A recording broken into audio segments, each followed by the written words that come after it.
This episode is proudly brought to you by Lululemon. Lululemon are a brand known for yoga, but as we know, their run gear is technical, highly functional, and built to last run after run through the seasons. Check the collection out at lululemon.com.au.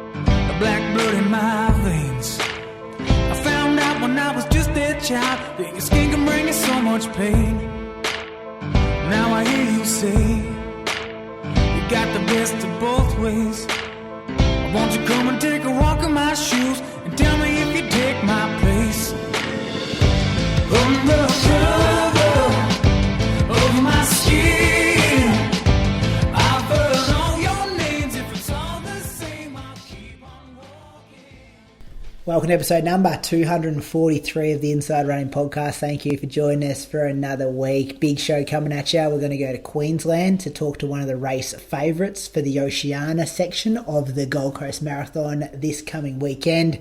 Hear all about Croaks' preparation a week out from his big dance coming up on Sunday. Moose has got a race to recap. Short on running news because not much happened over the last week, but it should hopefully still be a good show. And a massive thanks for giving us some of your attention. Welcome to my co-host down in Anglesea tonight, Julian Spence. How you going? I'm going good, mate. That's good. How are you going? Yeah, I'm up and about, just staying off air, school holidays, going to the Gold Coast in a couple of days. It's a good time of the year. I like this time of the year. Well, end of financial year, you'd just be cashing checks, big tax return for you, and or the teachers cash in this time of year. Nah, teachers have got no expenses to claim. What can you claim? Nothing. Chalk. Pretty boring time. Yeah, whiteboard markers. Pretty boring time for teachers. You can claim a ton of stuff. No, you can't claim much at all. You just be creative. I try to, and I know because my wife's also a teacher, and our accountant every year just tries to throw suggestions at Calli for things she could possibly claim, and she's just nah, there's nothing there. What do you mean? Calli's batting him away? Yeah. She's he always tries to get a few suggestions out of her of things she could potentially claim, but it's pretty boring school teachers when it comes to tax time. Not like the shoe dogs of the world, Croaks. I reckon this bloke over here would have many things to be claiming. Mate, you understand that a business has to pay tax, right? Yeah, I know that. Yeah. Everyone pays tax, mate, not just businesses. Yeah, Moose puts his weekly grocery bill through. Wouldn't surprise me. I don't have a personal bank account, Croaks. Welcome to you, Bradley. A week out. I'm looking forward to hearing your thoughts leading into this weekend. How you going? Yeah, good, Brady. Same as you. We got last week of work, so I think Wednesday will be my last day. So you're still teaching this week? Yeah, I work today and I work Wednesday and then fly out Friday. Exciting times. How's the body feeling? How's the head feeling? What's the vibe? Yeah, it feels all right. I had a bit of a niggle during the week, but nothing major. I was a bit worried on Wednesday after my session, but all good. I don't know. You know what it's like, race week. I reckon I feel worse. I reckon I felt worse more times in a race week than I felt good. But then you get to the race day and you're fine. So, yeah. Plus, it's a bit, I guess for me, it's a bit different as well. Like, I don't really have a concrete plan in place at the moment. Because I don't know what what group I'm pacing, and that might change with the weather forecast. Like the groups might go, that's probably a bit hot given the weather, and then haven't really decided at what point I'd potentially stop pacing. So there's a fair bit still up in the air. Yeah, it must be doing your head in, mustn't it? Oh, not really, because it's one of those marathons that I haven't, it's not like the prep that I put in for Lake Biwa where I was so pumped up that it's I knew that I was fit and I knew that I wanted to run a PB. This is sort of, there's not a lot of pressure on me. It's part pacing and then part finish it off. So, Croaks, who makes the decisions on that?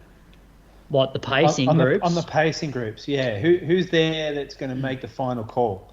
Well, it'll be, I guess, so the guy I deal with from Gold Coast is Ryan McDonald. And initially when the first lot of emails come out, it's, he's spoken to the athletes and the athlete managers about what their expectations are for the race. And so what was it, like a month ago, it was, originally we were thinking sort of 2:25 pace through halfway, which is sort of on track for around that sort of course record. But then one of the athletes wanted faster through halfway. And I guess that's sort of a constant conversation right up until the race eve.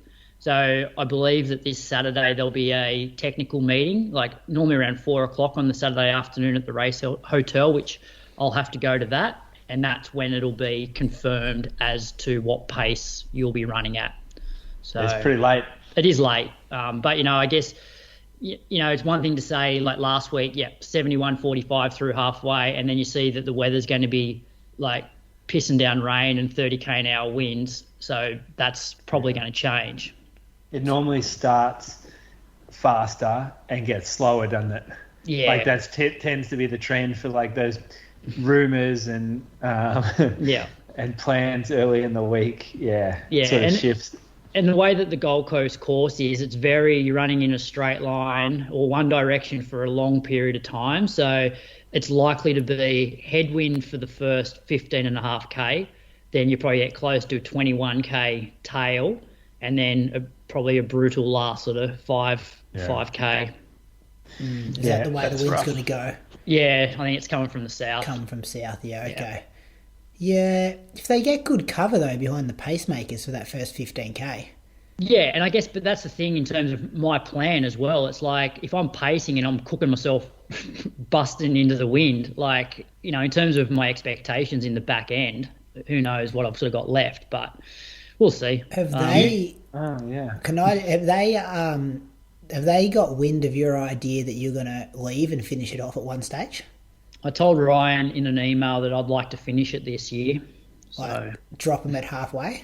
Well, I haven't said that. Because it could get a bit awkward, couldn't it? They're like, hang on, we're paying you to like go for as long as possible, but... Yeah, but you get paid based on how far you go, so... Yeah, but it's usually how far you can go before slowing down. Yeah, well, but a lot of how far you can go and then go, I want to now do my own thing. Yeah, but pacemakers pull out. So, me still being on the course is probably better than pulling out, or it's at least on par. Yeah, I suppose, if you think of it that way. It's a rare case where you see the pacemaker go faster than the pace group. Yeah, because what's the point? Most of them could easily run 2:20 if they're pacing 2:23. It doesn't help them. Yeah, but anyway, there's a lot of variables because I have no doubt that if I do pace for the first half and I've pretty much been solo into the wind for 16K, it's probably going to dent my second half a little bit. But hopefully, obviously though, if the pace is slower, then it's probably a little bit easier to maintain even into the wind. Now, I'll have one more attempt at it. The men's field came out this week, and it's pretty weak. I reckon you're like top 3, top 5 kind of finisher if you were to have a crack. Any chance you ditch the pacing job this late in the arrangement and just want to race it? No, I don't think so. Nick Earl, Dave Ridley, Clifford, he's had a bit of a niggle, but I think he will smack you up if you actually have to race him, but it depends on how that niggle's going. Louis McAfee, I think he can beat all those 4 guys. No. I said a while back, I just wanted to dip my toe into the marathon again and just get a feel of what it's like, from 35 to 42K at like a decent pace, which I haven't experienced that since early 2018, which is a long time. So I'd like to think that I'm running pretty well and that I enjoy that, dipping my toe back in so that, if I do have a decent result, then I can maybe like properly train for one later in the year. I think you're underselling your preparation though. I think you're pretty fit. It's a good build up. Oh, I'm fit, but it's not my tradition. It's not your traditional, like it's not what I would do if I was targeting a marathon that I was going out to race like all out. Yeah, but it'd be like 85% of what you do, wouldn't it? Like you're not missing a lot. It's still, but that's why it's strong. That's why it's a good little experiment to go in and run a marathon pretty hard off the type of training I've been doing to see how it stacks up. Yeah, being on the start line healthy though, it's almost rare. Yeah. So it's like, sometimes you just want to take advantage of that. I know if I was sitting there a week out, body feels good, fitness pretty good, I wouldn't let that slide given the next, the potential. I'm a good example of why you don't waste opportunities. But I remember you saying before you got injured, Moose, that you wanted to just get back to actually just running a marathon again, like same sort of thing, dipping your toe in, because it's been so long since you've done it. Because it's over 4 years since I've run a marathon. Like that's a bloody long time. So I can't really have a lot of expectations, but we'll see. I am strong. I think that is my advantage. Like there is just old man strength that, and if it's terrible weather, that's where old man strength comes out. Yeah. Like I can't see my legs. Like for me now with the marathon, I think it's more of a fueling thing and a glycogen thing. I think my legs are strong enough to handle a pretty solid 42K, even though I don't run, much more than 35 or 36 on a Sunday. If you've got one thing, Croaks, it's age. Thanks. You know what I don't want to hear at the live show on Sunday afternoon though, Moose? I don't want to hear Croaks having a positive experience, feeling the marathon again, and then him going, you know what? If I tried, I probably could have won that Oceania section of the marathon this morning. And then I don't want to hear that for the next couple of years on this show. No, I won't. No regrets.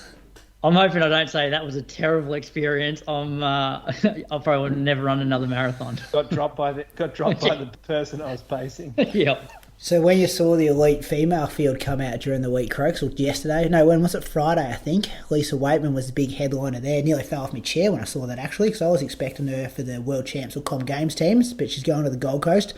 Yamaguchi, who ran with her at the Osaka International Women's Marathon last year when they both ran 2:26.02 and 2:26.35. American Lindsay Flanagan and Stephanie Bruce, we spoke about those two last week. And also another Japanese runner, Kanazigi, who's ran 2:29.26. So in your head, where are you thinking you're going to be? You reckon Lisa's got her own pack and then there's another pace pack? Or maybe Lisa and Yamaguchi? Yeah, so... Because they're I'll just say they're both 2:26 and the course record's 2:24.49. Yeah. My original chats were there'll be like a 71.45 pack and a 72.30 pack, which I guess, a few of those women that have run like 2:26, 2:27 were probably hoping to come out and take a couple of minutes off and run 2:25. Yeah. So, and then I heard that there was potentially going to be 3 male pacers, and so whether they were going to have 2 at the front, 1 back at the 72.30, or whether they're going to have 1 out front and 2 back at 72.30, I'm not sure. Yeah. So, and that 2:26 from Lisa that's not her PB. She's actually ran 2:25.15, which I think you should be eyeing off that as well. So she could eye off the course record, a PB and a W. Good payday. All with Croaks' help. Yes, yeah. Croaks, the man. Bit of pressure here.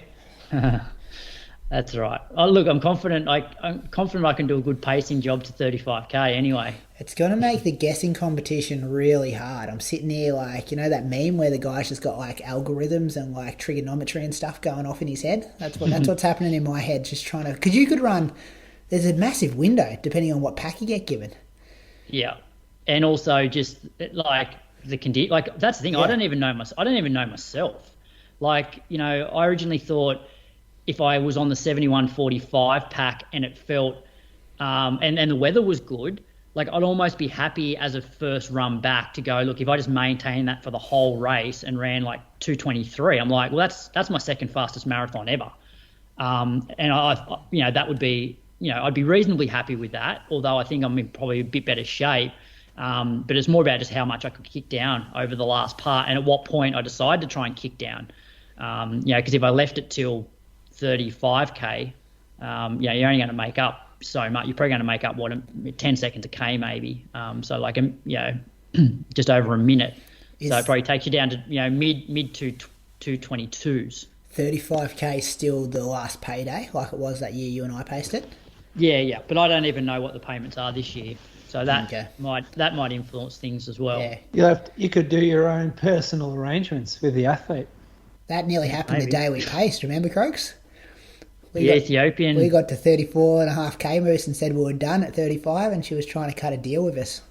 How much did she offer you? Well, she didn't. She just goes, keep going. I said, I don't get paid after 35k. She goes, I pay you.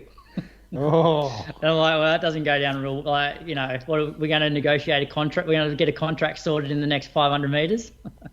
half the first prize. And then we pulled off, and Croaks ran like 3:30 pace back to the start line anyway. Yeah, well, that's the thing. Every time I've paced it, I've always gone to 35k, and then I've had to run, 4k back, and I've always run at a decent clip back anyway. I'm like, well, may as well just finish the race off. And actually, I remember the second year I did it. I reckon the first year, Brady, we weren't far off maybe finishing top 3 Oceania if we'd actually closed like pretty well over the last 7k. So then the next year, I'm like, you know what, I'm going to keep running until I know that I'm no hope of a top 3 Oceania run. And so then it was the point where I must have run to maybe 36k, and by that stage I'd sort of counted 1, 2, 3 Oceania. I'm like, oh, I'll just turn around now. There's no point. And that was the year like Benny Saint and Dan Jones and that, I reckon. Yeah, that's right. Yeah. There's a bloke loves pacing, doesn't he, Moose? You can hear it in his voice. It's going to be a big weekend for him. But good fun. Yeah, good fun. It's a good way to experience a race, just not every year. Tell us about your training week, though, Croaks. Tell us about this niggle that nearly come on. Yeah, so Monday and Tuesday basically did the identical run, so just an hour, 2 laps of mulligans, around 4:10s. And then Tuesday I went out late morning. A few reasons. One, just it's so cold in the morning. Like, if it's 0, -3, I thought, may as well go a bit later when the temperatures may be closer to what it'll be on the Gold Coast. So warmed up, all good. And then the session was like pretty solid 5K around Yerrabee Pond, 3-minute jog, and then 5 30-second hills. So, around around 15:30 for the 5K, which felt like pretty good. Like maybe the last K I was working like reasonably hard, but within a 3-minute jog I was okay for the hills. And then I cooled down, and by the end of my cool down, my sort of like tib ant tendon and all those sort of tendons at sort of the top of your ankle were just like really painful. And like it's always my go-to injury, and I'm just like, shit. Like tib post I can normally manage, but tib ant is always like one that I'm always worried about. And I'm like, I had no sensation like during the warm up or during the session, and then during the cool down. But what I think's happened is I think I did up my shoes the next percent too tight, and just I guess running fast with the laces being too tight, it's just really aggravated that tendon.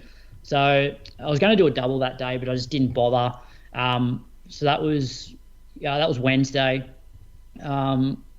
Thursday I went out, and like the plan was for 80 minutes or so, and it was okay. Like it was better than it was when I was cooling down, but there was still like a little bit of sensation, but it never got worse throughout the run, which for me is always a good sign. Like I generally know pretty early on, like if it starts to deteriorate, I have to pull the pin. So I got through 20k at 4:11s on the Thursday, 46 minutes on Friday at 4:09s, and by this stage the tendons, like each day it's just getting like slightly better. Saturday was my second session for the week, which I just jumped on the treadmill, did 3 sets of 7-minute tempo, 2 minutes like hard to solid 90 seconds jog. So I normally do 8-minute tempo, 2-minute hard, 90 seconds, but I just took a minute off. 3:20s for the 7 minutes, 3-minute Ks for the 2 minutes, and 4-minute Ks for the 4-minute 4-minute Ks for the 90-second jog. And by this stage, the tendon was completely fine. So, I think it was just like tightening up my shoes too tight, which really just aggravated it. But, a couple of days of anti-inflams, ice and massage seemed to do the trick. Went out for a second run that afternoon, just a lap of Mulligans, 7.5K, and then yesterday just 90 minutes, 4:04s. So I did 125K for the week. So body's good now. And then this week I'm just going to run. I did 45 minutes today. I'm going to do like a 3K tomorrow at marathon pace, and maybe a few 1 minute efforts afterwards at around 3 minute Ks or even slightly slower. And then I'll pretty much just jog, maybe do some 30-second reps on Friday or some strides. But I won't run longer than sort of 45 minutes in a single run this week. Yeah, Hayes in the barn. Yeah. It's all about getting the start line fresh. When do you get up there to the Gold Coast? Getting in about Friday lunchtime. Have you got your room allocations? I'm saying I've got Airbnb in Surface. Don't you get a hotel room? I do have the option of staying there, but I'll just stay with the family. They look after the paces up there, Moose. Yes, they do. They do love a pace. Marathon athletes get nothing unless you're going to the World Champs or Com Games. Yeah. So the main ones. Who are the top dogs in the half that aren't getting anything? If that rule applies, that'd be Brett Robinson. Andy Buchanan hasn't been named in anything yet. No, but just that it doesn't mean they have to be named though. You can still I remember I wasn't named, but I still got the treatment. Oh, really? So yeah, I reckon Andy and that'll be fine. Yeah, I don't know. I thought I had a conversation with Andy about it the other day, and it wasn't the case. Oh, maybe. Maybe they've changed it. Anyway, it's good to see Croaks get looked after. Well, it used to always be the marathon was, well, at the end of the day, it's a gold label marathon event. So obviously that's where the priority and the money goes. It's not like a gold label half marathon. So from my past experiences, the marathon's a priority in terms of athlete support. And the half marathon and the 10K are like special circumstances. And generally it's the athletes that have been named to run like the Commonwealth Games or World Championships marathon that year, who generally have been named by that time, they do get looked after in the half marathon because they often do that as a lead-in race. Oh, yeah. So you're saying they'd be working with different budget pools. Yeah, exactly. Yeah. Whereas, like, you're coming under that marathon budget. Whereas Brett's not on a World Championships or Commonwealth Games team, whereas if Brett was running the World Championships marathon or the Commonwealth Games marathon, he probably would get looked after in the half. Surely Brett still gets looked after with PB of 59.57. Well, I don't know. Like you'd like to think so, but I thought you're the one that told me he wasn't. No, mate. I just told you what I thought Andy said to me about himself. I got no idea what Brett Robinson's doing. Brady's gone dug a hole here. I haven't dug any holes. I'm just like, yeah. Surely if we're paying a guy who's running 73 minutes through half marathon, we can look after the guy who can run 59.57. He's literally the only person in Australia's history who's broken an hour, and there's a million blokes who can run 73 minutes through half. Maybe they are, Brady. Hopefully they are. You've got to ask some people before you start. I just looked at what was listed on their website. Under Elite Athlete Support, it just says it's no support unless you're going to the World Champs or Com Games. Yeah, that's true. Letter of the law stuff. Just going black and white. It's written there. Anyway, that's a good week, Croaks. Looking forward to seeing you up there. Still don't know what I'm going to guess for your finishing time competition to win the big prize, but I've got a few days to work that out. Moose, I reckon the weather's shit. The paces will be off. I reckon you're going to run. You're not going to give yourself a chance. The pacing job will be too slow for you. That's what I reckon. DNF, you reckon? No. Pacing job will be too slow for him to run fast. Yeah, but why stay out there if he's going to run 2:27? Yeah, but then dip his toe in. Is the weather going to be a factor in terms of running fast anyway? That's what I mean. That's what I mean. 2:27 doesn't look good on his IAAF profile because he's already got a couple of 2:27s on the Avenue Croaks, 2:30s. No, just one. I got a 2:17, a 2:24, 2:27, and a 2:30. They're my only marathons. It's going to really cook your average though, I reckon. Makes that 2:17 look like even more of an outlier. All right, Moose, tell us about your week. Not a lot of running. Went for an hour ride last Monday down and met Tiggy Pashley. Oh yeah, congratulations to Ali and Joe's Pashley. Didn't say that on the podcast last week, did we? No, I don't think. Oh, I can't remember. I don't think we did. Maybe we missed it. Good friend of the show. Yep, so that was fun. Brady met down there, so Pia and Tiggy had a catch up. And then rode home after that. It's nice to get on the bike. I had a bit of a sore back. I was just feeling real shit. I still had the flu a little. And I think I was just suffering like joint aches from the flu. I just wasn't really feeling great. But then Tuesday, I did run in the morning. So I started to use the chest strap because I've just been going off the wrist heart rate. And I thought, it'll be close enough. Like, I don't really need it. But when you put the actual proper heart rate on, you get such it's such a like an accurate marker of where you're at. Because you know exactly that's right. Like not good for the ego. Nah, no, not at all. Like I went up the smallest little hill ever, and my heart rate jumped to 150, going 515s. It was good though. It was good because it's forcing me to slow down, and it's giving me a proper indication of like, okay, well maybe I've just been running too hard. That's why it's felt so shit all the time. Is because I'm like running grey zone every day.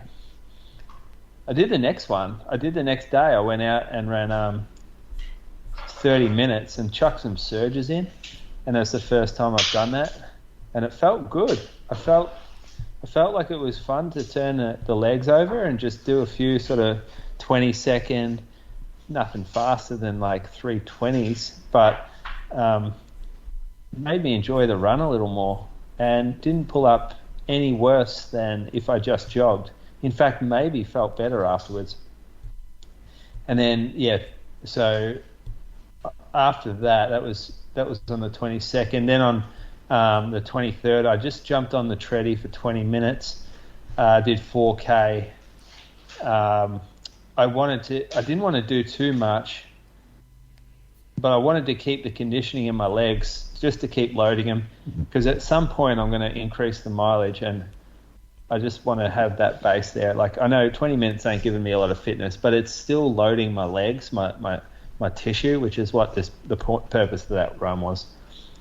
And then big day for the Geelong Cats Div 5 team down at the St Anne's Ekiden Relays. I'm not sure where we are on the ladder in Div 5, but we were coming in strong. So I was like bit of a debate about the Div 1 team earlier in the week when discussion came out about it. Matt Gunther, not the best move on his behalf, I don't think, chucked in a projected or a proposed team list into the WhatsApp group and said, open for debate, go for it. And you weren't there. I was in Div 5 at that point, and I'm like, whoa. You're sitting 5th in Div 5 as well, by the way. Oh, really? Before this round, yeah. Oh, we've won an event, though. We've won one, and then we probably didn't put teams on for 2. Yeah, you didn't put a team in for the round 2. Yeah, that could be it. I was like, at first I'm like, oh, fuck that, I'm going to run faster than everybody. And then about an hour passed and I thought, hold up. Everyone up there deserves their spot. And even on the day, I got nowhere close to passing anybody's time. So everyone ran faster than me, which was good. But yeah, Div 5 got out there. It was supposed to be a 6K leg, but AV fucked up all the bibs. So we ended up doing 7K instead, just following a different colour. So the whole, like the Ekiden, just to explain it to those people who haven't sort of encountered this concept before, I think Div 1 is like 42K total. Brady, correct me if I'm wrong there. Used to be, but I think this year it was 36 point, I've got it written here somewhere. 38.2 for the men, 31.2 for the women. But yeah, it used to be like the marathon distance. Yeah, so there's 6 legs in Div 1 and everyone goes a different distance leg, and it sort of went down from 8.8, like 8, 7, 6.1, 4.7 or something. And you hand over a timing chip, like a wristband with a timing chip on it, in a gate, like a handover gate. And then, it's basically just a relay race. So it's pretty fun. It's good to see how the dynamic of the race changes when you have a stronger leg from one team out there and then a weaker leg at the same time. So there's a big gap maybe form, and then it switches around, and then you start passing people again. So in terms of the Div 5 field, it was us versus Mentone, and I think, maybe Yarra Rangers had a team in there as well.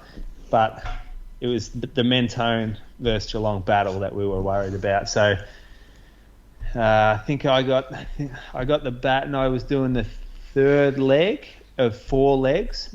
The course, it was tough.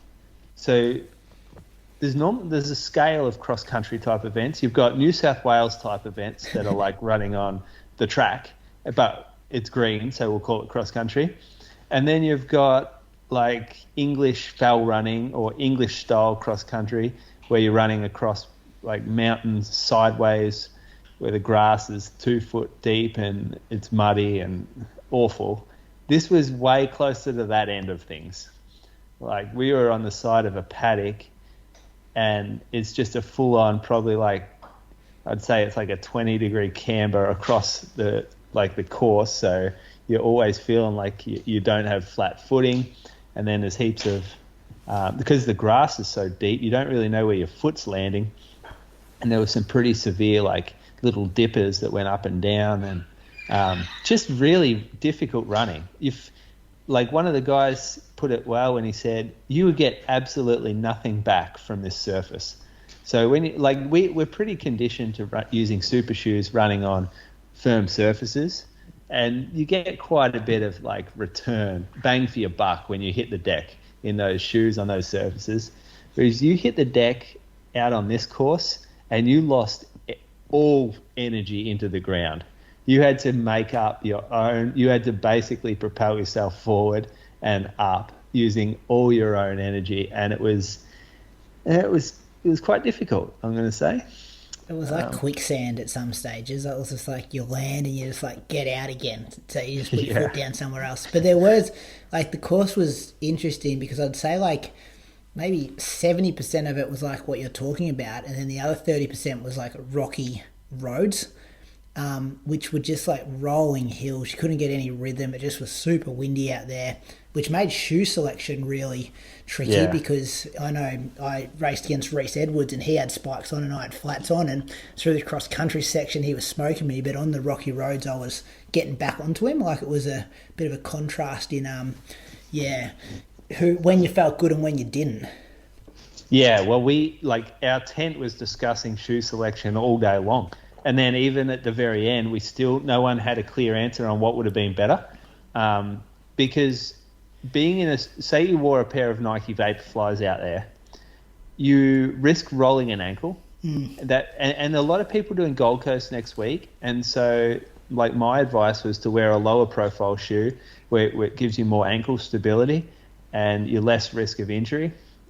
But yeah, there's one bloke, Cam, he bought a pair of Dragonflies early in the week and he took them down the gravel bit and all the spikes are fucked on them already. You know what would have been all right? I saw this somewhere on Strava. Spikes without the spikes in them. No. Are you kidding? Reckon?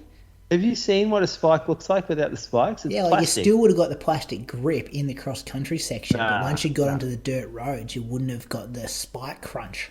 The perfect shoe would have been the old Nike Streak LT cross country, or it would have been a Nike Waffle cross country. Yeah, but I had a pair of those I was tossing up wearing, but I went with your advice, and I think we got it wrong. What do you think was wrong about us? I reckon it was just too spongy in the cross country section. Oh, yeah, I don't know. Too soft, I couldn't get going. Once we got onto the dirt roads, it was good. Yeah, maybe. And I had a bit more dirt road than you as well, so I could utilise it a bit more.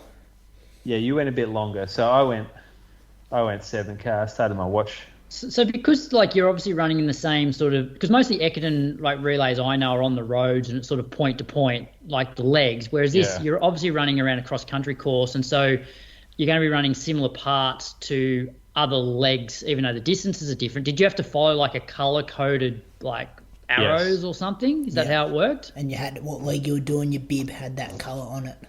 Okay.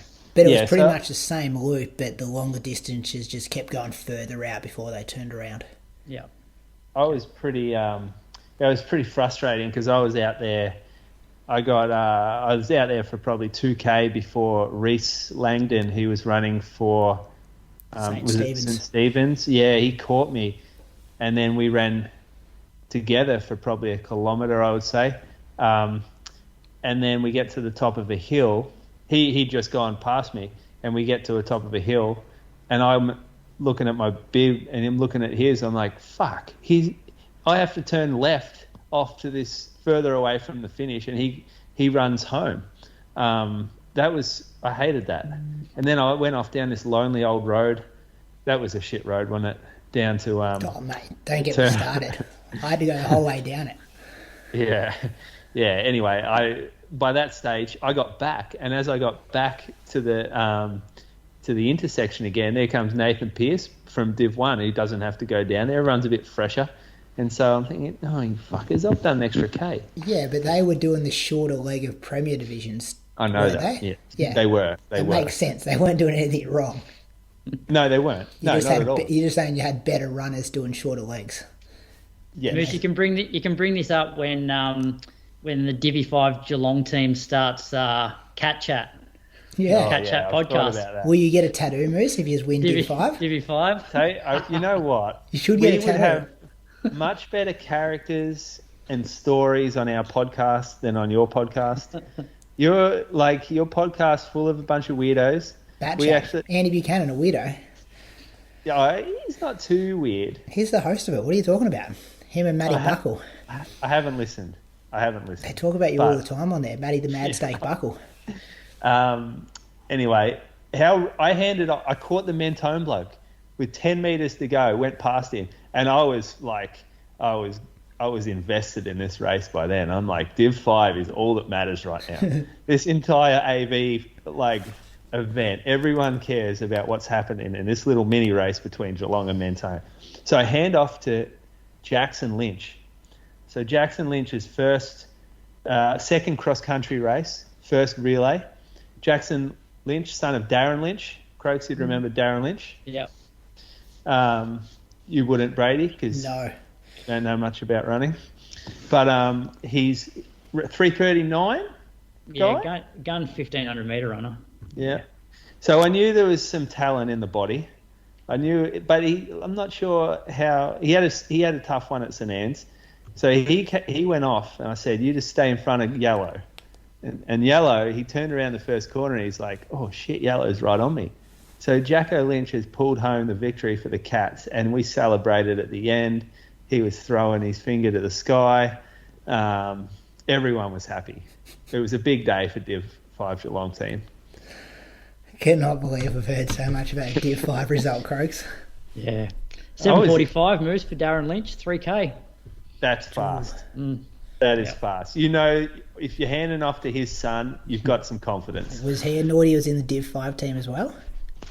No, he belonged in the Div 5 team, okay. Jacko. Yeah. There was no one in Div 5 team that believed they should have been in Div 1.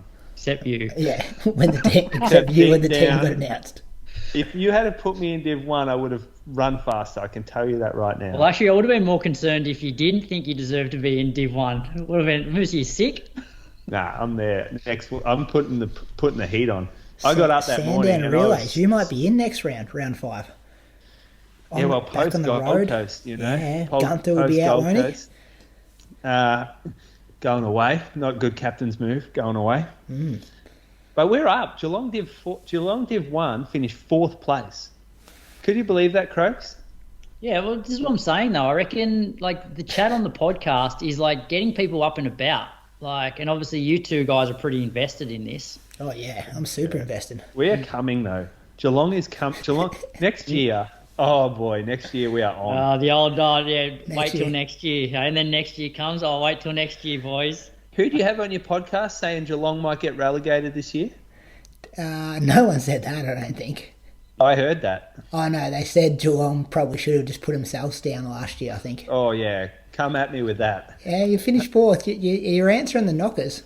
Yeah, we're back. Running angry they are. Running angry. Still 4 minutes Anyway. behind the Bats B team, but anyway, that was all right.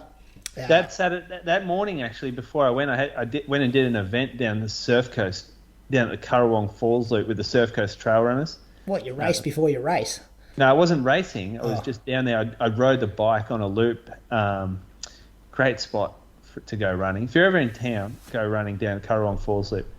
But the reason I bring this up is because friends of mine organised the Peaks and Trails Grampians trail running event. So a lot of people associate the Grampians with Halls Gap, but some real pretty trails down south in Dunkeld. Good hotel down there as well, the Royal Mail.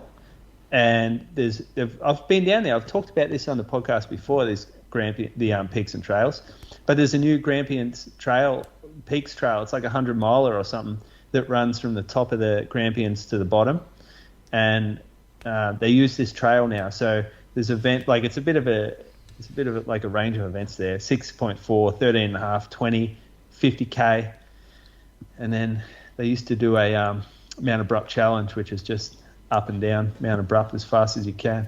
But yeah, go and check it out, peaksandtrails.com.au. Sunday, did you get out for one? Oh, Sunday, you should have seen it. I had the running pram for the first time. So that happened. Ran and jogged with the Ironman branded running pram that was gifted to us by Eliza, our friend. And Bree rode the bike. And great day for the family. Not a good day for the running career, signs of the running career for Julian Spence, but very fun out there. Baby loved it. Pia just loved it out there. And I could push it far enough in front of me where I could run with like a normal gait for about 10 strides before I had to push it again. That's probably the only way that you can do it without getting injured, I reckon. Because trying to push it and run naturally, it just isn't happening. You have no arm swing. And without arm swing, you have no efficiency. Your heart rate goes up, and you start rotating more. What surface were you on? Dirt road. No, so you got to get on a nice road, which might be hard to do down your way, and then you just got to just give it a bit of a tap every couple of hands. Yeah. That's how I do it. When I used to do it. How often do you do it now? I'll be doing it a bit more soon when Olivia can sit up in the pram. Whereas Hudson's way too big for it now, so his time's done. But she'll be nearly due to go in it. Did you get used to it? Did you enjoy it? I could hold 430s, 435s, no worries at all. But I would take it on a almost an industrial style loop where there's no traffic, but it's a beautiful road, and just go around kind of a 2k loop. Did he fall asleep mainly, or did he love it? No, he never fell asleep. He was good. Just enjoyed. He didn't love it, but he didn't fall asleep and bored of it. He just kind of just looked out the front of it. Yeah, didn't seem real impressed. I thought it'd be pretty impressive, your old man rolling 430s with a pram. But, no, not at all. That's it. That's it. You want to hear about my week? Yeah, I want to hear about your race. My race. First, I was recovering from a race, the 12k cross country. That was last weekend. So I was jogging Monday for an hour in the morning at 4:35s, 4:37s for half an hour in the afternoon. Then I did my long run on the Tuesday. So I got out for 2 hours and 20 minutes, 32.3k at 4:19k pace. Had some rain Monday night, and I maybe didn't choose the correct location to run in. Hit my plan was to get through this muddy section of dirt road, because I thought if I could get through this muddy section of dirt road, I would then get into the bush and be on this nice trail which wouldn't be affected by the rain and the mud and stuff. But I got through the 1.5k of mud, which I was pretty much ice skating in, and then it turned out that trail was washed out as well. So I jumped a fence. Actually, before I jumped the fence, because I saw this nice little paddock, because I didn't want to backtrack the whole way. So I jumped this fence to get into the paddock. And to jump the fence, I had to get across a channel. You guys know what water channels are? You have those where you live? farmers, water channels. Whoever's babies that knows what I'm talking about. Anyway, so big fan of the baby channels down there in Anglesey. Yeah, the water channels. So I had to get across this channel first to get into the paddock. So at this stage, like, I've been shoes are muddy. I'm a bit annoyed because I'm like out of town and I've got to get home and I've got to go through this mud. I think I've got a shortcut organised. So I start just snapping branches that I can find on the ground to kind of lay them across the channel, so then I can walk across the channel to get into the paddock, which then I can cut through the paddock and get back on the dry part of the road. So I finally do that, and then it turns out this paddock's just got like massive holes in it from where the cattle's been walking, and it's all waterlogged and stuff anyway. You couldn't run in it, so then I had to go back over the channel and back through the mud. So that really cooked my average 3K's worth of like 4:55K pace in there, ice skating. Mate, this is poor local knowledge. Like, you live here. Surely you know where and when you can't run given the weather conditions. Yeah, I do, but I always give this one a bit of a go. You know what I mean? I just go, you know what? I reckon it might be alright today. I don't think we got that much rain, but it turns out we got a bit. So yeah, and I was stuck out deep in the bush too, probably like 14K from home at this stage. So I kind of had to get home. Anyway, that was Tuesday. Wednesday, 60 minutes easy, 30 minutes in the afternoon.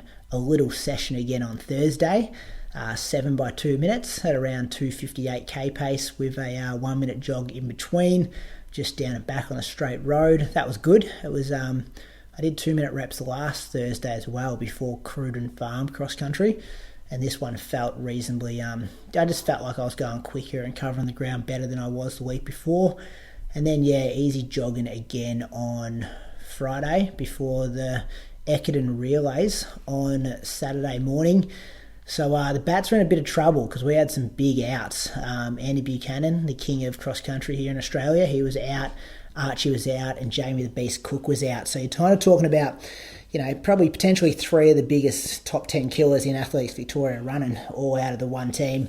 It would won 3 on a row, and like the momentum was building, and we kind of thought this would be the time when maybe we get knocked off the top. A few teams hunting us, coming for us. But we went out there, Croaks, and destroyed everyone. Won by like 90 seconds overall. 2 hours, 3 minutes and 53 seconds to 2 hours, 5 minutes and 34 second place. I did the first leg, the 8.8K, which was the hardest leg of the day, super hilly. At one stage, I had to actually stop. I was going down this hill that was so steep and like had to turn at the same time. And you couldn't see where the flags were. Like, there was just no path, and the grass was so long that the flags were under the grass and you couldn't even see where you were going. And I was about to end up rolling down this hill if I didn't stop, and had to kind of straighten back up.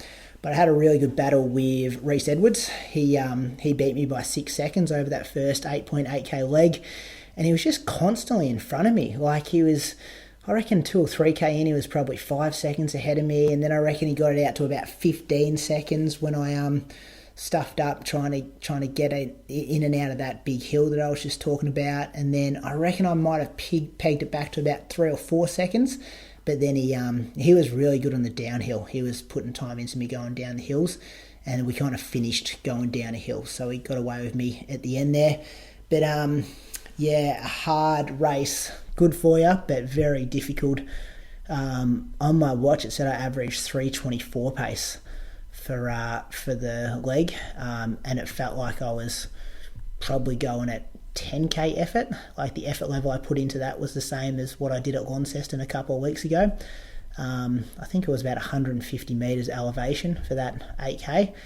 And it just, as you said before, Moose, no rhythm, didn't get anything back from the course, and it was just hard. I think this is on par with the old Lardner Park course as the hardest Athletes Victoria cross-country course. Really? And at times unsafe. I loved Lardner, but I didn't love this. Yeah, I think this is harder than Lardner, and Lardner would be the second hardest one. Because there was so many opportunities, there were so many parts of the course where you just you couldn't run fast on it, and that big dipper, that big rocky dipper where you just went flying down then back up. Yeah. I don't feel safe on where I'm putting my feet here, and if I hit one of these rocks, I'm going to snap my ankle. We do a lot of trail running, so that wasn't a big deal to me. It was more the grass. But at pace? Like, Yeah, jogging down that in the long run is different than going down at 3-minute K pace. Well, I wasn't going down at a 3-minute K pace. Neither was I. I think I was going down. I think I was 4-minute K pace down there when they had the Strava segment.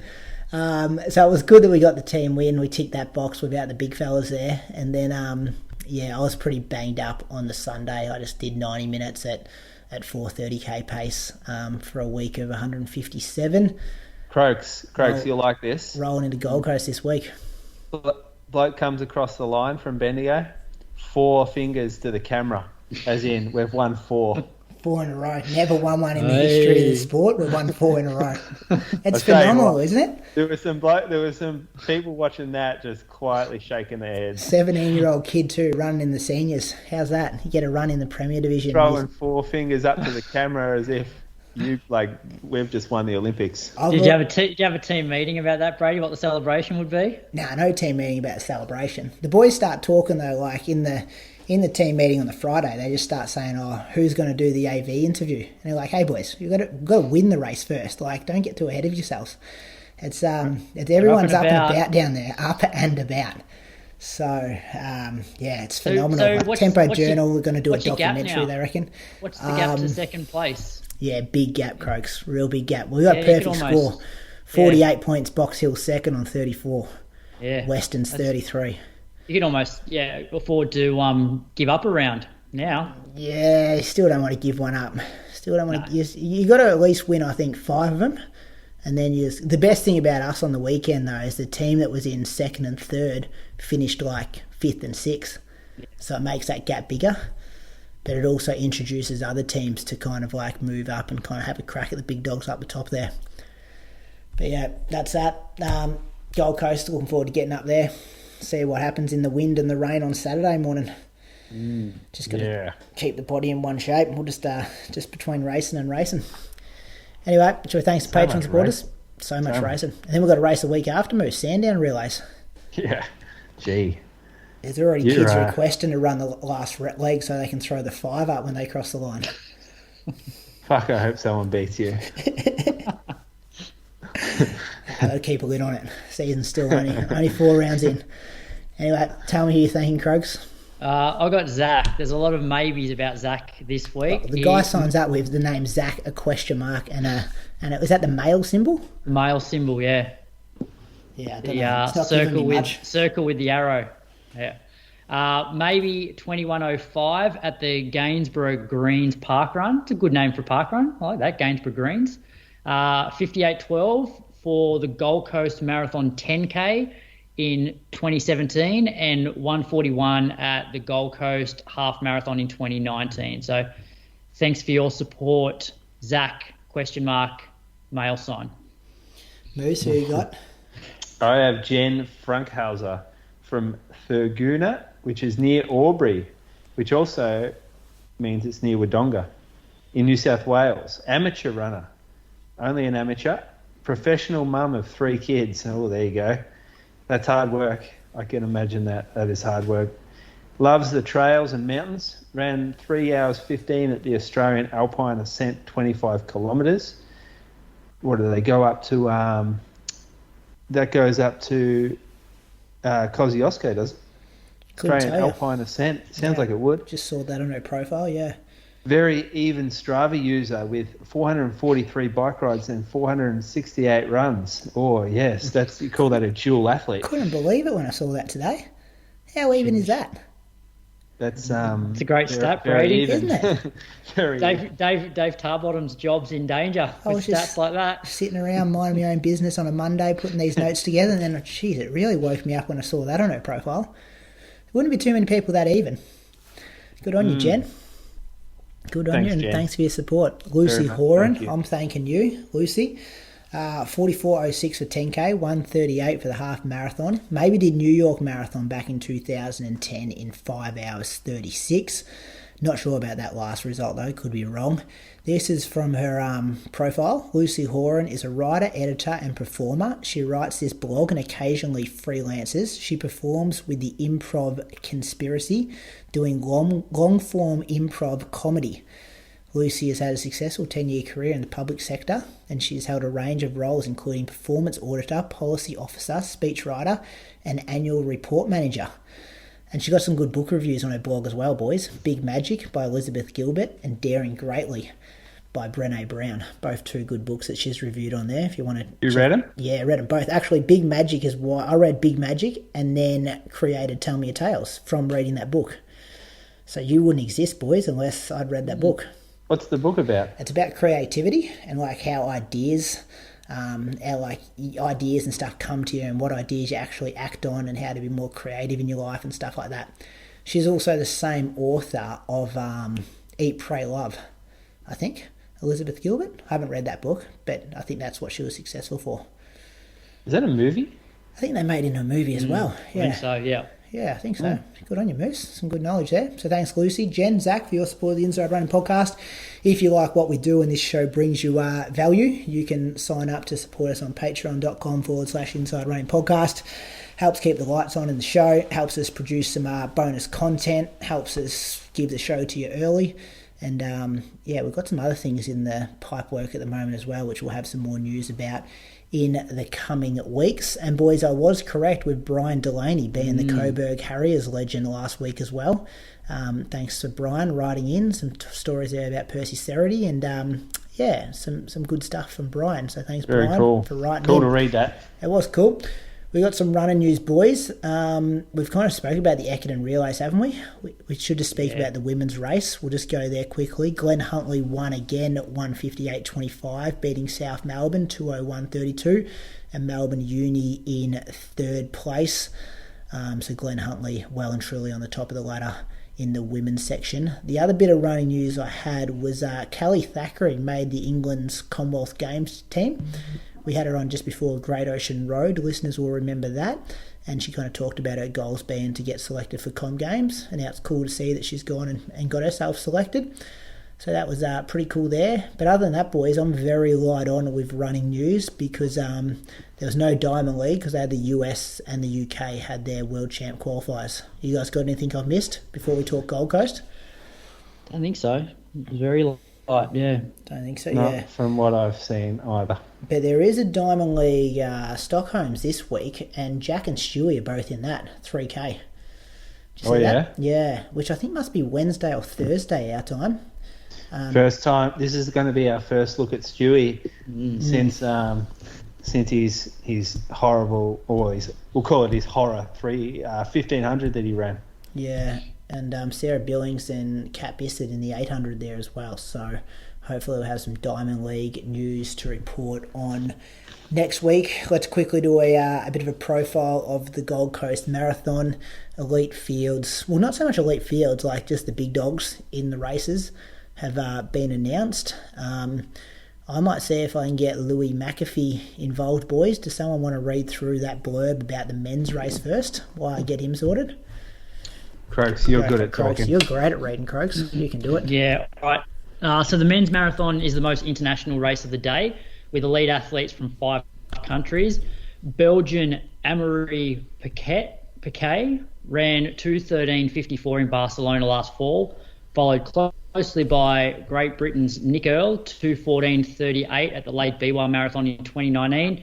New Zealand's David Ridley has a 2:17.20 from Sydney last year, with Samuel Gebra-Michael and Tokyo Paralympics T12 Marathon silver medalist Jared Clifford the only Australians with recent sub 2:20 times. Louis McAfee is making a noteworthy debut at age 25. His 1:04.14 half marathon best, suggesting potential to be top Australian in the race. And then a couple of Japanese guys. Joe Fukuda ran his PB of 2:09.52 at the 2018 Gold Coast Marathon and is returning for the first time since then.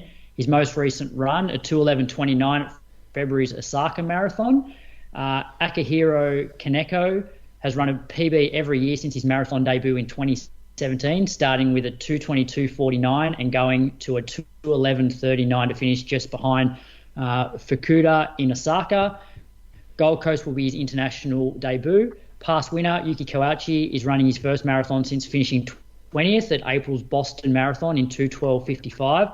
After being diagnosed with COVID a few days later, he was unable to start at least his next 3 races. So Gold Coast will mark a return to competition.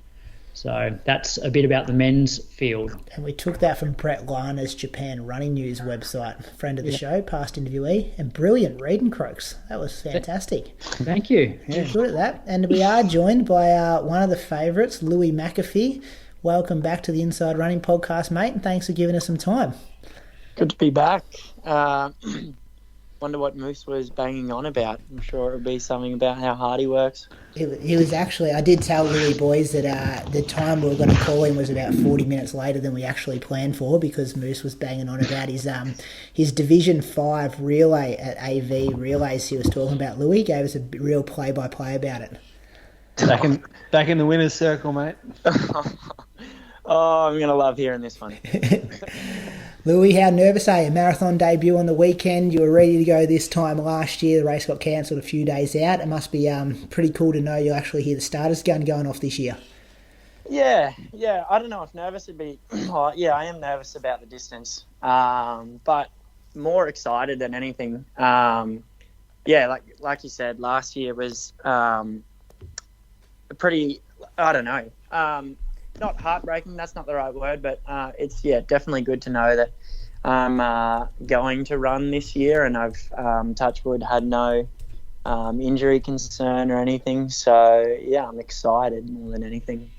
And how's the preparation going? We saw a 64 high in Noosa for the half marathon a few weeks ago. You must be pretty happy with how the form is leading in. Yeah, I am. I'm in a good place, and just getting the work done and trying to tick the box and move on. So it was good to know that I could run that. I hadn't really done much work around that 3 minute, or was it 3:03, 3:04 pace. So I was pretty happy to know that I could still hit those times. So good signs. What's your game plan, Louis? Have you got a pace in mind that you're going to go out at? I do, but yeah, I know that What is the pace? He doesn't want to tell us, does he? No, I have a pace. I'm going to try and run. I think it's 67:30 through halfway. So. Look, that's the plan, but obviously in a marathon, heaps of things can go wrong, so I'll just be stoked if I can finish.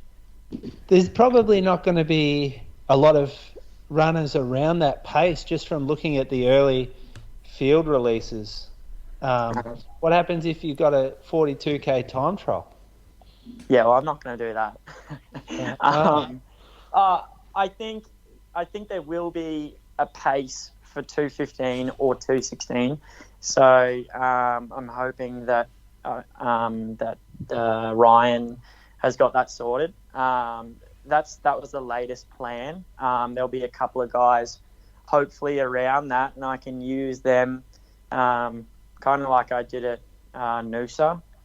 Instead, this time I'm really going to try and focus on staying at the back of the group and not the front of the group, because the marathon's a long way to go.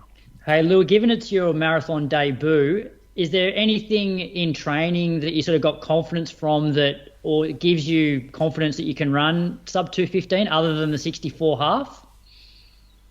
Yeah, I don't take a heap of confidence. Well, I take a heap of confidence out of the stuff that I can do. I try and not compare it to anyone else. So I've been doing a lot of work at that 3:12 pace, which I'm pretty sure is 2:15. So all of my efforts are really based around getting comfortable at 3:12. So yeah, like I said, that will be the plan, but you never know in a marathon. Do you get any wise words from your coach about how to approach the race mentally, anything like that? From my coach? He's not a very wise person. No.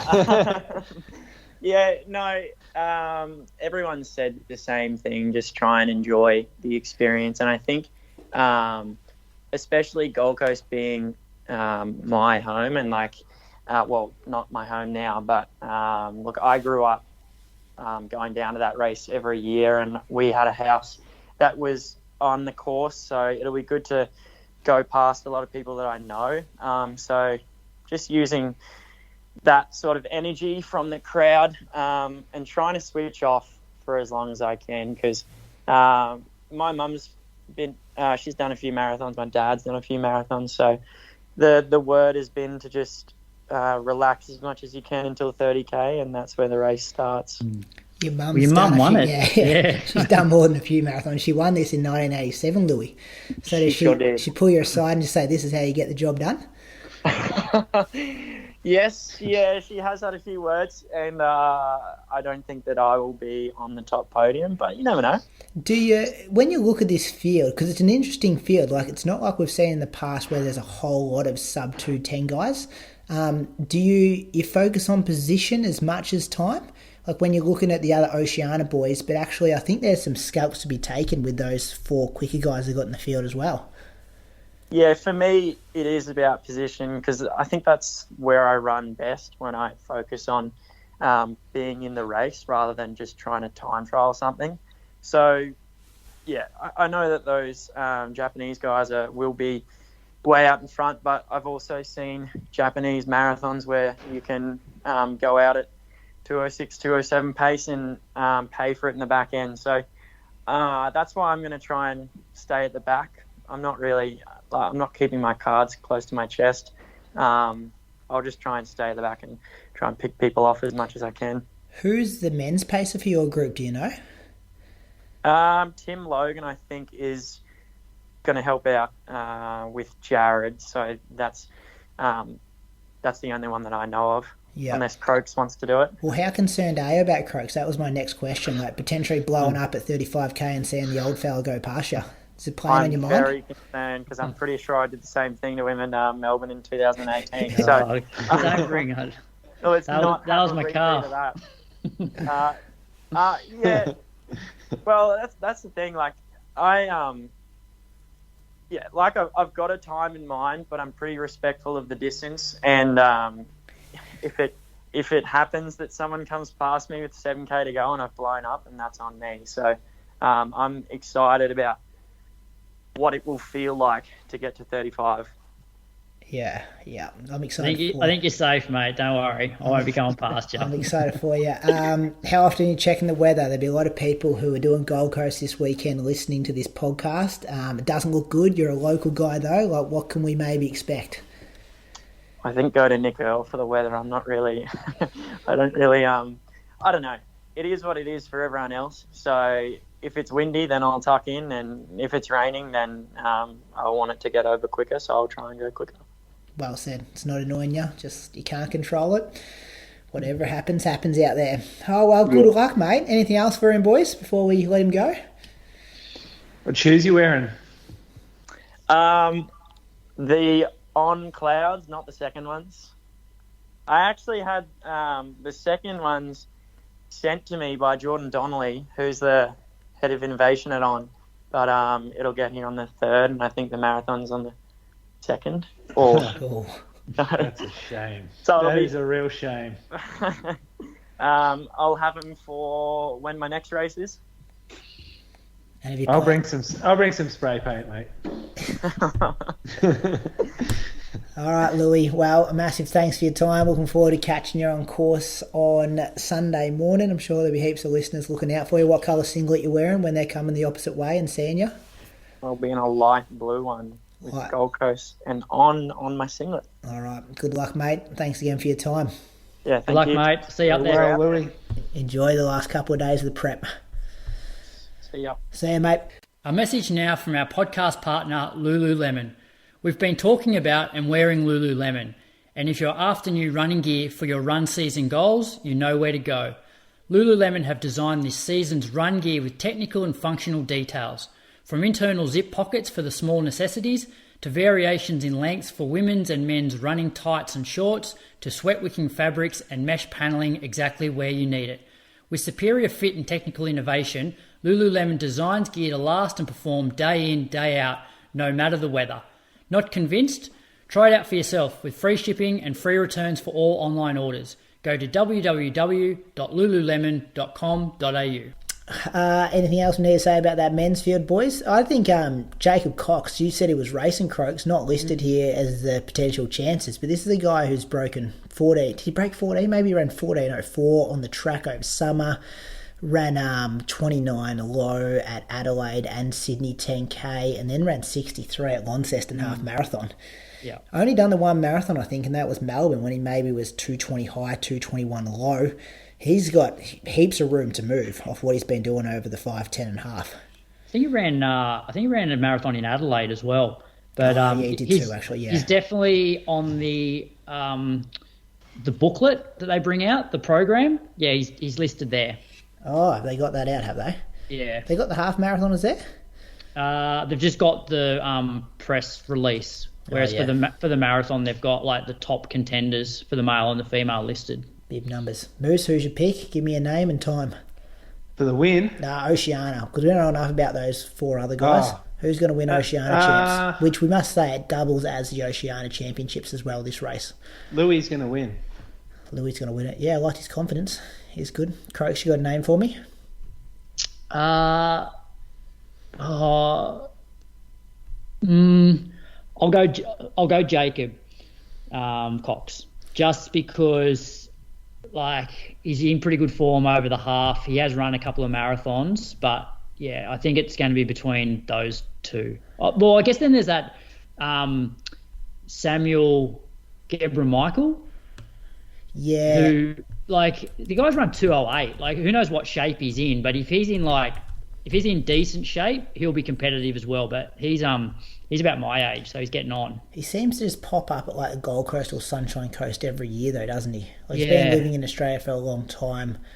Just on his page now, like, hasn't got a result since 2019. I know there was a pandemic lockdown through there, but it's hard to. I guess he might not be there though unless he's in shape. But yeah, hard to know. He ran Launceston in 2016. Yeah. Who are you going, Brady? You going Louis? I'm going Louis. Just I think the hometown, he touched on it there. Like, it's going to have significance for him. His mum's won it before. He's tough as a bull, this guy as well. Like, he's a marathoner made, I think. And if he's going to go that 2:15 pace, that's putting it out there. The women's race, you're picking Lisa pretty easy. Yeah, I think I'll pick Lisa. Moose? Just based on recent form, and she doesn't stuff up many marathons. Nah, she knows how to get it right. Moose, any thoughts on the women's race? I'm picking Lisa as well. I think she's up and about at the moment. We haven't really seen recently her most recent form, but I think all going well, she'll be there for that course record. Do you see she's got the course record for the 10 and the half as well? So if she gets a course record for this, she'll hold all 3. Yeah, that's pretty special. Like, some good runners have cracks at those races. Yeah, well, it sort of is the premier, running weekend each year, and to have the course records in those 3 events would be pretty cool. Yeah, be real cool. That's all I've got for running news, boys. Do you want to go to train and talk? Happy with this? Yeah. This week's Train Talk segment is proudly brought to you by Lululemon. Lululemon have designed technical gear with the runner in mind to last more than a season. Head to lululemon.com.au to find out more. Listener question is also combined here, Croaks. Yeah, so it comes from Sam. So I think Sam's actually sent a message to all 3 of us. But he said, "Hey, mate, love the podcast. I've just got a running question regarding tapering. I've just started my taper for the Gold Coast Marathon, and I feel like I'm losing fitness for race day. I know that tapering is all part of the process, but how do I ensure that doesn't happen?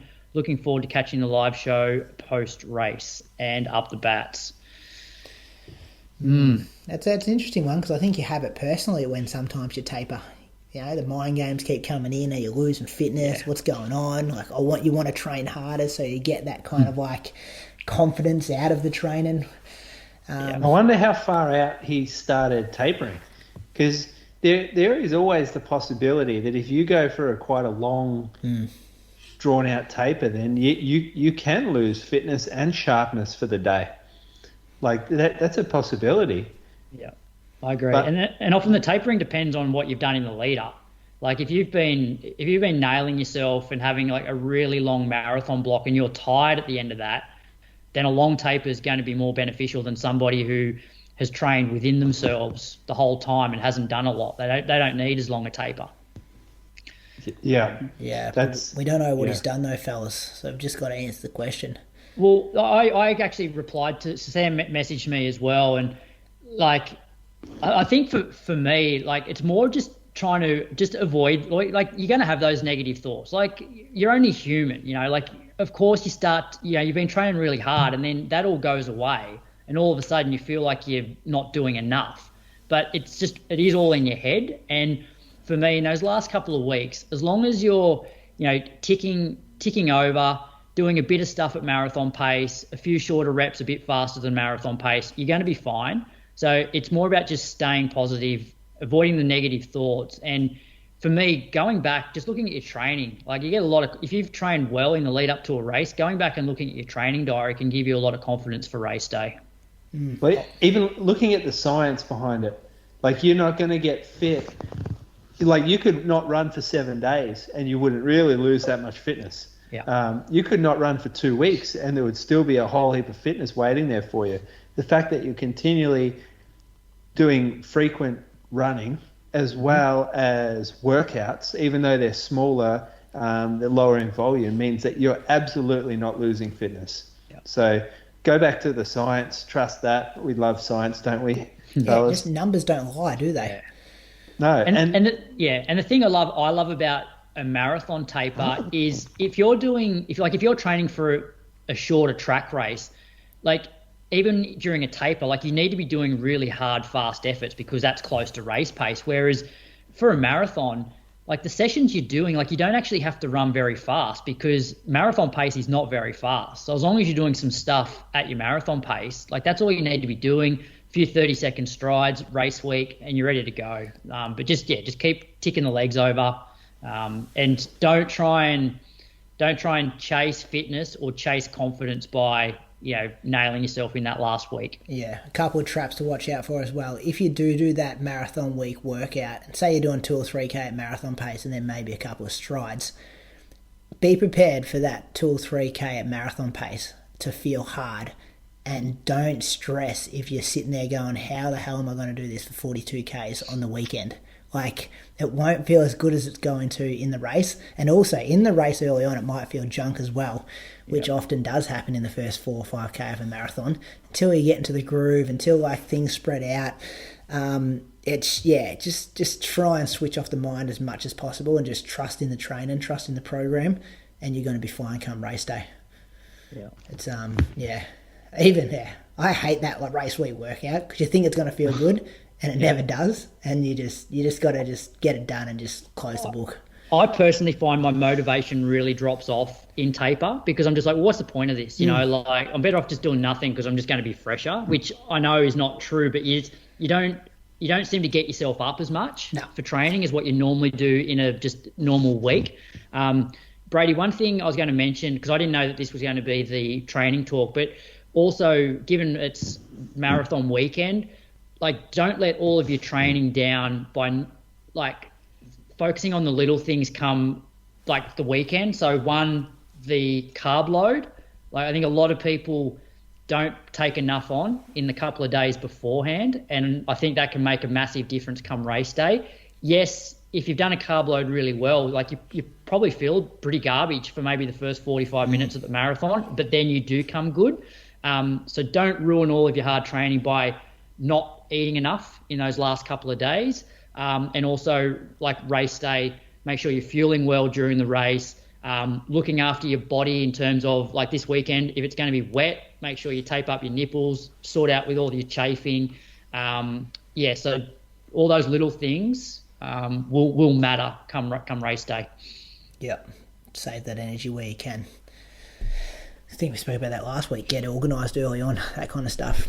Thanks again to this week's training talk partner, Lululemon. Their new run range is designed with lightweight fabrics, thoughtful features like key-size zipper pockets and mesh panelling to keep you running whatever the weather. Visit lululemon.com.au. Bring us home, Moose. Moose on the loose, purchase of the week. I did. This is a real first world problem here. And everyone in Victoria athletics community will be feeling me right now. But how annoying is running with 3 bibs on your singlet? So AV members got to run with a front bib and a back bib. And in this Ekiden relay, you actually had to put another plastic, like a laminated bib on your front and your back. Yeah, four bibs. That's 4 bibs. And that's 16 safety pins into your singlet. And a timing chip in your hand. And a timing chip in the hand. There's a lot of stuff going on here. And when you finish, like, you have to wash that singlet every weekend, which means you got to take all the bibs off. And then you got to put them all back on again. Oh, do you know what I wish? Here's an idea. I came up with this on the weekend. So you become a member of AV, right? You're given a number for forever. That's your AV number. For the year, not forever. No, have it forever. Oh, yeah, you right? keep it, but it's not always your number. No, it is always your number. Go and get it, and you go and get it tattooed on your thigh. Oh, that's not a bad idea, Croaks. On your singlet, it gets embroidered or printed, and then it's like, okay, this is my singlet forever. Oh, so that's your lifetime number. Lifetime numbers. Like whatever you get in your first year, that just stays with you for life. If you don't pay your membership, obviously you're not a member, but like you can have a five-letter number, and they're not going to need that for somebody else. That's just your number. And then when you sign it, when you re-membership or whatever you call it, you're on again. You're on same number. Bang, what's your number? This is my number. I'm away. You memorise it, that kind of stuff. Yeah, because I can never remember my number. You just start to remember it, and then you get a new number. 2634. I can memorise that. I already know my current number. Is it? Yeah. It's a high number for a World Champs representative. Because I used to go the lower the better athlete. Dirty on that. I was dirty when they got rid of the wreaths. Could you imagine? Could you imagine athletes. They still do the state champs. Oh, do they? Yeah. Moose with a wreath running Divvy 5. Who got number 1 this season? Lyndon Hall? Oh, Clifford? It's usually someone like that. Could be a track athlete even. Yeah, you got to usually win it at like a medal. Clifford, number 3. Is he number 3? Okay. I think so, number 3, yeah. I wonder who number 1 and 2 were. Top of my head. Maybe it's like, was Kelsey Barber from Victoria, someone like that? I don't know, yeah, maybe. They used to do a big thing where they'd count them down, wouldn't they? Like in April when you get your new numbers given to you. Here's the country champs 5,000 champion. Yeah, man, you were both in the thousands, I think, this year. Anyway, 2,000. That's like it. Got a bit of mail in from Bree about your moose on the loose last week. Reckons you were exaggerating things, adding some mayo to the stories. Right. Oh, yeah. You want to see our credit card bill? You want to put in the evidence? Put that on our Instagram stories. Yeah. It was good. Bit of general business here at the end of the show. So live show tickets for this weekend are nearly sold out. I reckon we got 20, 25 left. Maybe a tiny bit more. Not 100% sure. Haven't checked it since Saturday. But it's looking like we'll sell the room out, Croaks. You got that room organised up there. We've got some guys sorting the microphones for us. The bar's going to be open. My guest is locked. I'm going to bring Andy Buchanan along, so he'll be really happy. Or either really happy that he's been selected for the Com Games if we find out between now and then, or really pissed off, so it should be a good interview either way. Andy Buchanan, he'll be fresh off a half marathon that morning as well. I'm expecting you two boys to bring a friend along as well, some big name guest. We'll have some more news about that on our social media as the week progresses. I'll bring Moose. You can bring World Championship rep. World Championship. I might bring Yuki. Yuki, yeah, we get Yuki. That'd be awesome. See if we can... Fellow BUR marathon contender, you were there too. We know this guy. Stayed in the same hotel as us. He did too, didn't he? He was like a celebrity there. We got photos with him, Brady, when we did the pacing. Yeah. That year with Des Linden. She was asking for photos with you that year, remember? Yeah. She's like, you're the guy that's paced 3 course records here. I've got 2 photos with Yuki, actually. Good fella. We'll see if we can tee that up with Brett Liner from Japan Running News. He'll be good. So that's going to be good fun, having a couple of beers, recording next week's show. Might apologise in advance for the audio quality of next week's show. Not sure how we're going to record that, but there'll be a live aspect to it. So when you hear next week's show, that's what's happening there. I'm hearing whispers that the Commonwealth Games team may be announced tomorrow, boys. Not 100% sure if that's right, because I did originally hear a whisper that it was Friday last week ago, about 10 days ago. So my whispers aren't always accurate there, but it's got to come soon. I like it. I like your word, because I just got a message right then come across me. Someone made the team that Live on air? Yeah, it was Marathoner? No, track team. So you reckon the athletes know? Yeah, they know. Do you want me to ring Andy now? Put him on loudspeaker. See what he knows. No, maybe he didn't get picked. Oh, yeah, actually, that'd be really bad. Wouldn't it? I didn't think about that at all. So, yeah, and also the World Champs qualification period finished yesterday, and they start in 2.5 weeks. So, Isn't it crazy? Like, we spoke about this off air, but isn't it crazy? I cannot remember a time when Athletics Australia left the announcement of a major team this late, especially for people that are running the marathon. It's like obviously you have to start your taper. There's probably only a couple in contention for the World Champs Marathon, but still, hey, you've just been announced on the Australian team for the World Marathon Champs.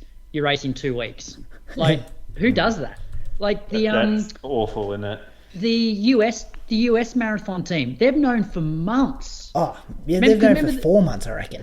That guy who, the guy in Chicago, what's his name that's going to run? I can't, bear with me. What's his name? Marathoner. Colin McCow. Oh, yeah. So he ran like 2:10, 2:11 or something at Chicago, and that's how he got in. So those guys knew, like, they've known for 6 months. Since October, yeah. Kenyan team got announced super early. I know Charlotte Purdue knew ages ago for World Champs. So as I said, I'm sure the athletes have probably been given a heads up, but it doesn't seem that professional that you name your team, especially for events like the marathon, 2 weeks before the championship. Yeah, so we're thinking Millie Clark will potentially go to the World Champs. Well, don't we? Well, she's got the time. Well, that's assuming that Jess and Eloise make the Commonwealth Games team, which they said at that dinner. Yeah, we didn't put that audio. We didn't put that audio out, did we? We do have audio from that. Could have done something with that. They say they want to go Com Games. Millie Clark's ranked 42nd on the ranking. She's got the time and she's well inside the period, the ranking system there. So assuming she's going there. The other one though is Sarah Klein. She's ranked 90th. Now they're taking 100. She hasn't qualified at the moment because at the moment Sinead, Jess and Millie and Eloise are all in front of her on this ranking system thing. But if they get withdrawn to go to Com Games, she will then be qualified. Yeah. And we won't have any men at the World Champs. That's sad, isn't it? That's real sad. You can't sit back on your couch and just watch some Australian men run a marathon at the World Championships. Anyway, so that's some stuff about Com Games, World Champs. We'll talk about Diamond League, Stewie and Jack Billings and Bissett in action there. Shoe Geeks went out today on Patreon, the June edition of that. I enjoyed that today, Moose. When I was working hard, I was listening to that in the background. That was a good show. Learn anything? Knitter up and about. I did learn something. There was something I was listening to and I was like, I should bring that up with you. Moose likes talking about shoes? No, yeah, it's very technical. I reckon you're the least technical out of all of them though, Moose. Mate, I'm the most real world out of all. Yeah, in touch with the common man kind of thing. Yeah. I reckon they would like to talk about what they learn in a book.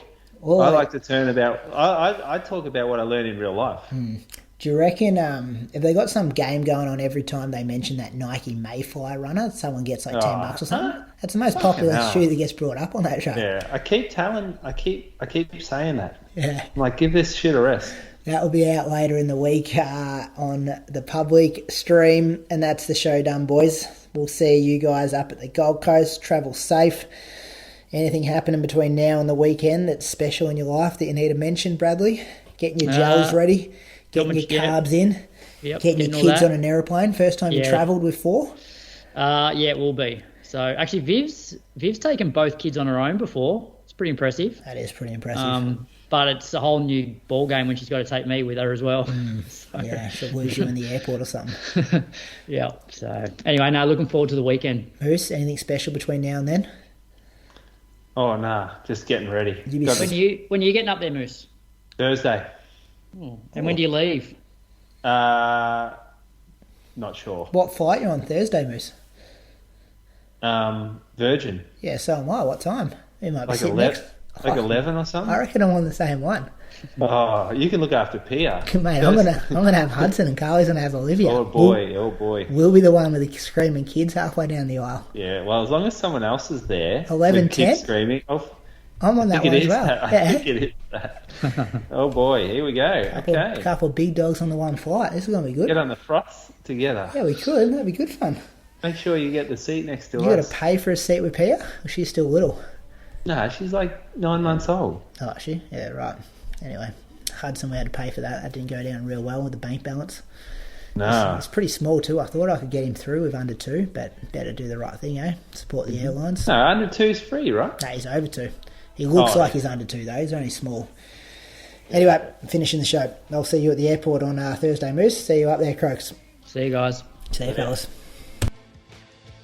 Lululemon believe that running is discovery. It's about the feeling you find along the run route. Freedom, peace, euphoria. Discover their technical run collection at lululemon.com.au.